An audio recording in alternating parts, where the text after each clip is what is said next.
Let's start. Alright, now we are discussing hereby our illustration number 3, that is the 3. Illustration 3 we are discussing. So what does illustration 3 talks about is accumulated depreciation at the date of revaluation. तो revaluation model के through दो method है. We have two method under the revaluation, that is the elimination approach तो है ही है, and the second one is the restatement approach. दोनों method से solve करते हैं question. Jupiter Limited has an item of property, plant and equipment with an initial cost. Jupiter Limited जो है that the same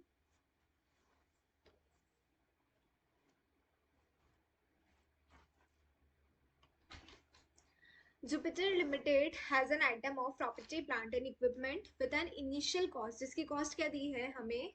PP की cost दी है 1 lakh rupees. Okay. Then comes at the date of revaluation accumulated depreciation amounting to 55,000. Okay.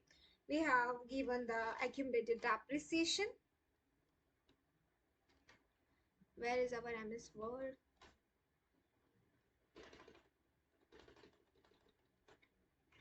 कहाँ से start कर देते हैं? We are solving illustration number 3. So क्या दिया है?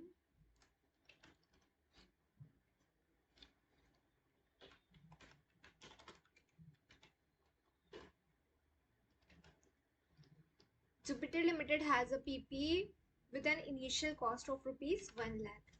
तो PP की cost है that is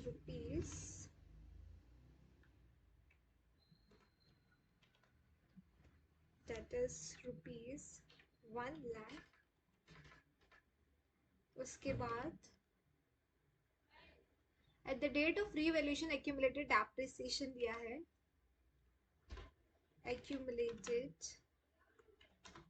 depreciation that is of rupees 55,000.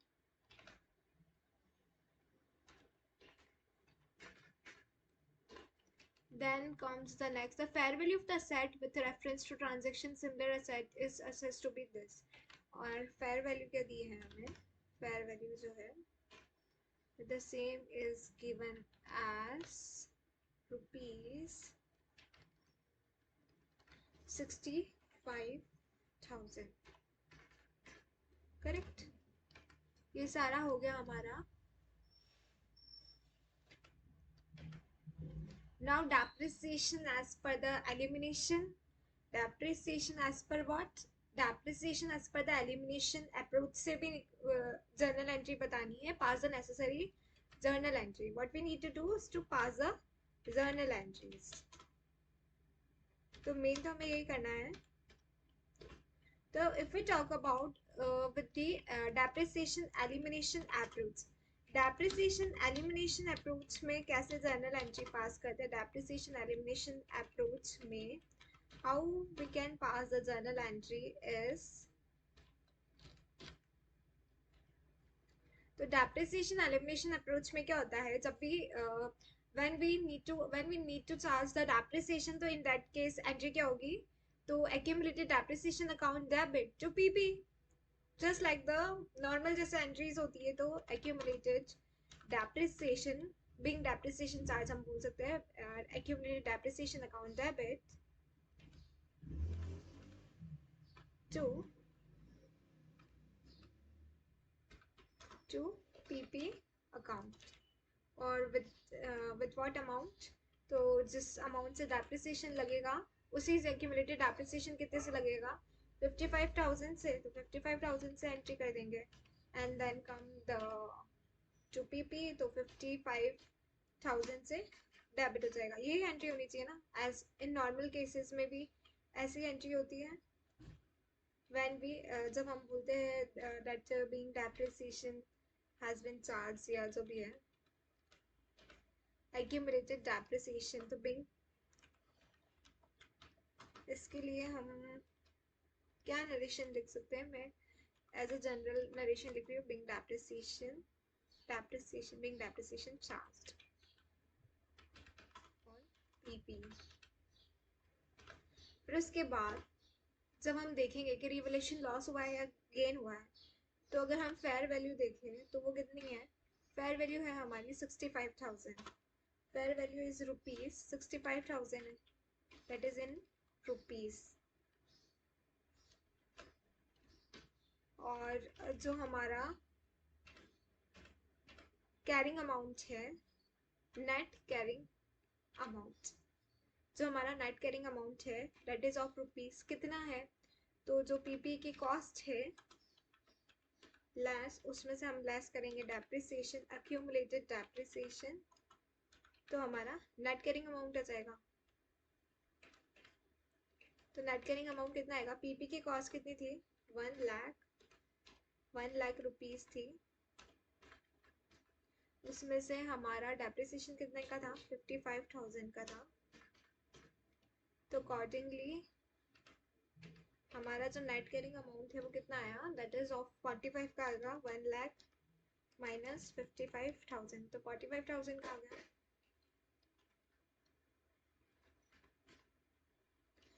अब यहाँ पे अगर हम देखें तो फेयर वैल्यू जो है वो 65 है और नेट कैरिंग अमाउंट 45 है, यानी कि हमें रीवैल्यूएशन गेन हो रहा है। तो फेयर वैल्यू जो है हमारी दैट इज 45 है then the net carrying amount.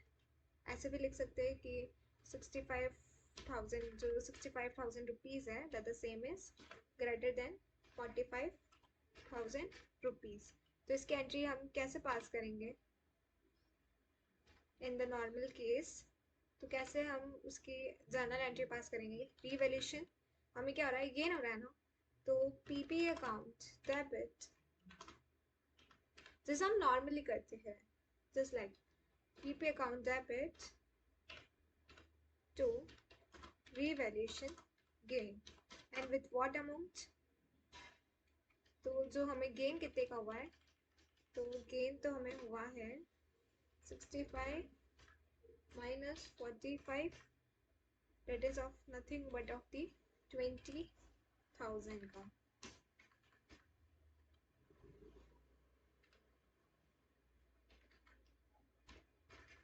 तो ये तो हमारा एलिमिनेशन, कौन सा मेथड बोला था हमने उसे, डेप्रिसिएशन एलिमिनेशन अप्रोच।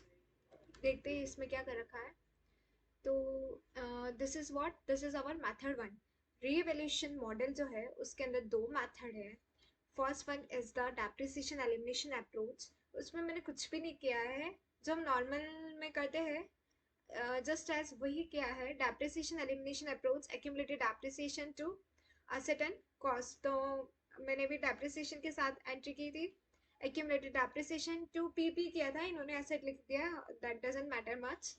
तो मतलब जो क्वेश्चन है उसके अकॉर्डिंग देख लेंगे, accumulated depreciation to PP being depreciation on PP has been charged 55, इन्होंने भी यही एंट्री की। Okay, then what we done the next is, उसके बाद इन्होंने क्या किया, असेट मतलब पीपी, क्योंकि रिवैल्यूएशन प्रॉफिट हुआ था, हमने भी रिवैल्यूएशन प्रॉफिट निकाला 20,000 का, हमने भी ऐसे ही निकाला। एंड एसेट हमने क्या किया था, पीपी टू रिवैल्यूएशन गेन, इन्होंने क्या किया, पीपी टू रिवैल्यूएशन रिजर्व में डाल दिया। ओके, रिवैल्यूएशन रिजर्व, तो हम भी रिवैल्यूएशन रिजर्व में डाल देंगे अगर ऐसा बोला है इन्होंने तो। इन क्लास हमने रिवैल्यूएशन गेन में डाला था as per sir notes, but material में वो दिया है तो हम उसको भी कंसिडर कर लेते हैं, रिवैल्यूएशन रिजर्व। ओके, तो ये तो हमारा मेथड 1 हो गया। और व्हाट नरेशन दी है मैं, तो नरेशन तो यहाँ कुछ लिखा नहीं है, ठीक है कोई बात नहीं। तो दिस इज अवर मेथड 1, तो हमने मेथड 1 के अकॉर्डिंग तो हमने भी कर लिया है।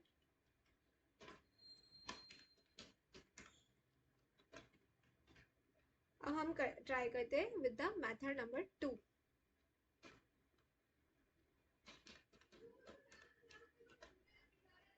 Method number 2, method number 2 talks about the restatement approach.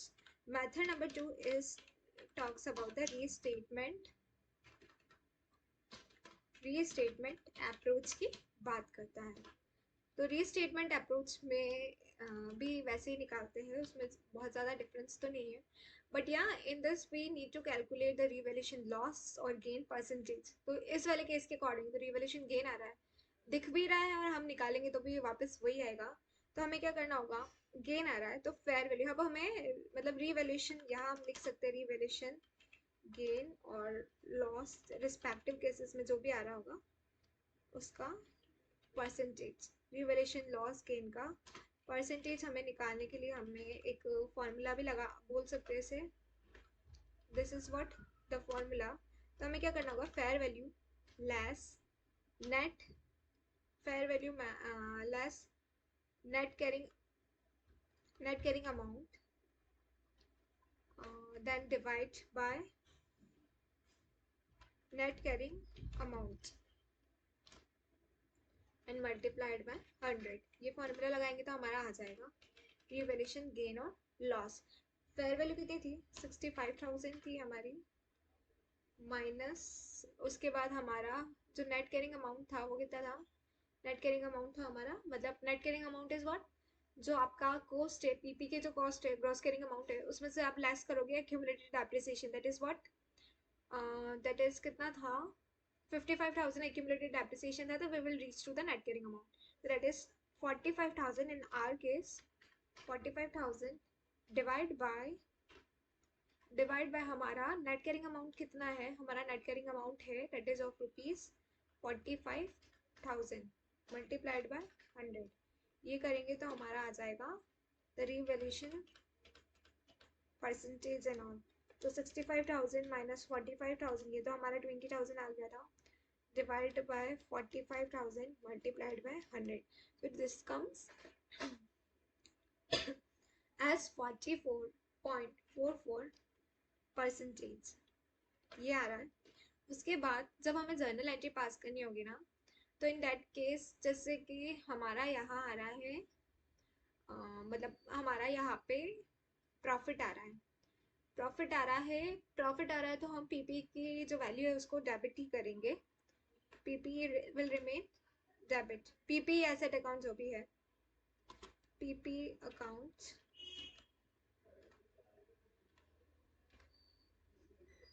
Debit, कितना अमाउंट आएगा उसका। अब पीपी के अमाउंट को कैसे कैलकुलेट करोगे आप, पीपी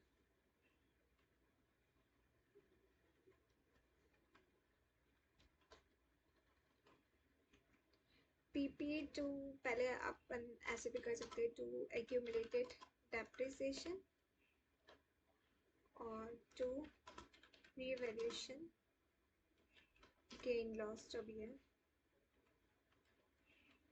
यहाँ पे हमें पीपी के जो ग्रॉस कैरिंग अमाउंट है ना, that is the gross carrying amount, जो हमारी पीपी के एक्चुअल कॉस्ट है मल्टीप्लाइड बाय, अपन को उससे मल्टीप्लाइड करना है।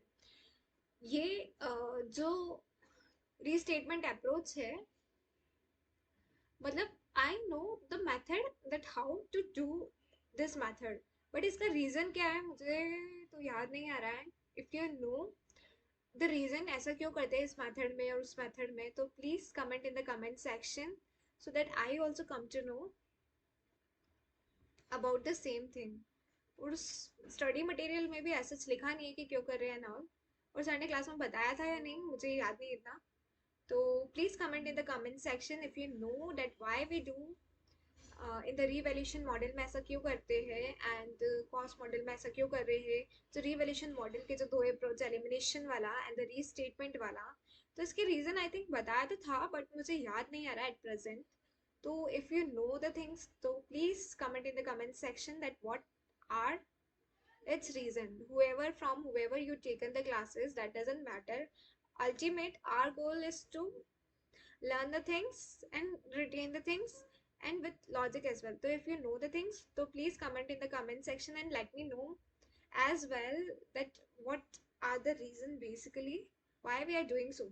तो gross carrying amount multiplied bye हम क्या करेंगे, रीवैल्यूएशन, जो हमारा यहाँ तो गेन आया तो गेन का परसेंटेज, गेन का परसेंटेज।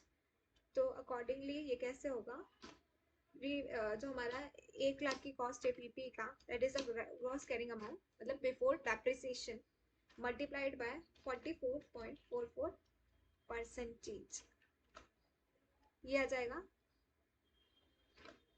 तो अकॉर्डिंगली हमारा अमाउंट आएगा 1 lakh into 44.44%, that comes 4440। Points की वजह से थोड़ा सा डिफरेंस आ सकता है। और उसके बाद एक्यूमुलेटेड डेप्रिसिएशन में मतलब कितना आएगा,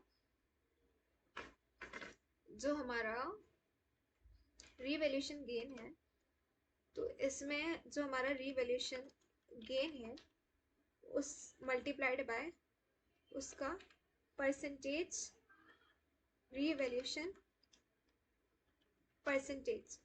तो अकॉर्डिंगली ये हो जाएगा 20,000 का मल्टीप्लाइड बाय कितना परसेंटेज आ रहा था हमारा, 44.44%। तो it will come as 20,000 multiplied by 44.44%. Sorry.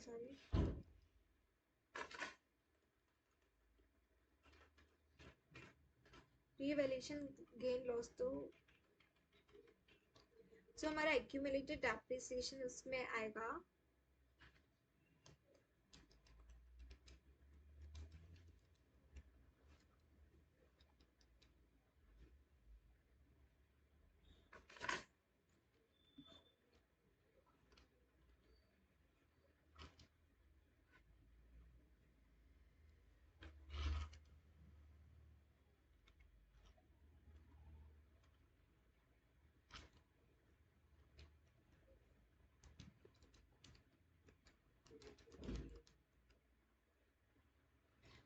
जो हमारा accumulated depreciation था ना, that is of rupees 55,000। तो जो हमारा accumulated depreciation था उसमें मल्टीप्लाइड होता है द रीवैल्यूएशन गेन का परसेंटेज।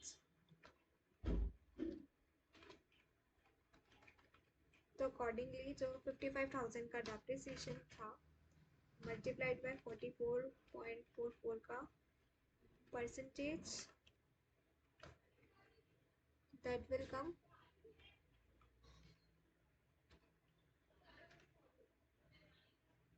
24,442।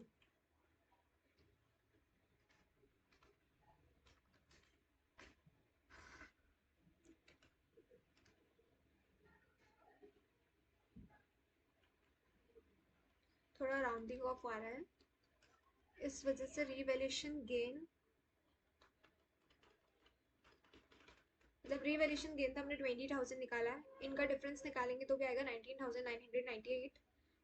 तो उसको अकॉर्डिंगली हम 20,000 लिख सकते हैं। और अगर हम डायरेक्ट निकालते तो भी आ जाता, क्योंकि रीवैल्यूएशन गेन तो हमें ऑलरेडी पता था, डेट इज ऑफ रुपीज 20,000। तो रीवैल्यूएशन गेन तो हमें पता था 20,000, और उसके अलावा हमने पीपी को निकाला, gross carrying amount multiplied by revaluation gain loss जो भी आया, तो हमारा तो गेन आया था, तो ये आ गया। तो इसका एज अ बैलेंसिंग फिगर भी एक्यूमुलेटेड डेप्रिसिएशन का अमाउंट आ सकता था। उसके अलावा हमने कैलकुलेट किया था एक्यूमुलेटेड डेप्रिसिएशन जो जितना था, जैसे कि हमारे केस में 55,000 था accumulated depreciation, if I am not wrong 55,000 ही था ना हमारे केस में। एक्यूमुलेटेड डेप्रिसिएशन कितना था, 55,000 था। तो उसमें उसको हमने मल्टीप्लाइड कर दिया विद द रीवैल्यूएशन गेन के परसेंटेज से। Now in this one I want from everybody whoever watching this one is why we have calculated in this manner in the restatement approach, why we calculated the PP account को हमने इतने से debit क्यों किया, 44,440, by putting this formula gross carrying amount into revaluation gain percentage. What are the logic behind it? Please comment in the comment section. If you know the things, so please let us know as well that why we have done such thing. I don't know, I just put the formula and done the question, but I don't know this at this moment that what are the logic behind this all we have done. If we talk about the elimination depreciation जो किया था ऊपर वाला, that is method 1, तो वो तो normal जैसे depreciation charge करते हैं, रिवैल्यूएशन लॉस आया गेन हुआ वो फिर भी समझ आ जाता है, but why we have done such a thing in this second one, the restatement, why we have restated things, what are the reason, please let us know. यहाँ तो नहीं दिया है. Being the entry to increase both the original cost and the accumulated depreciation by, तो अगर हम इसमें देखें तो इसमें रीजन दिया है कि हमने इंक्रीज किया है, हमने एक तरीके से रीस्टेट किए चीजों को. Being the entry to increase both the original cost and the accumulated depreciation by this amount. Okay. But फिर भी क्यों किया है आई डोंट नो. रीस्टेट किया है इतना पता चल रहा है. That may be the reason this is called as restatement approach. Now revaluation to be made for. Now let we will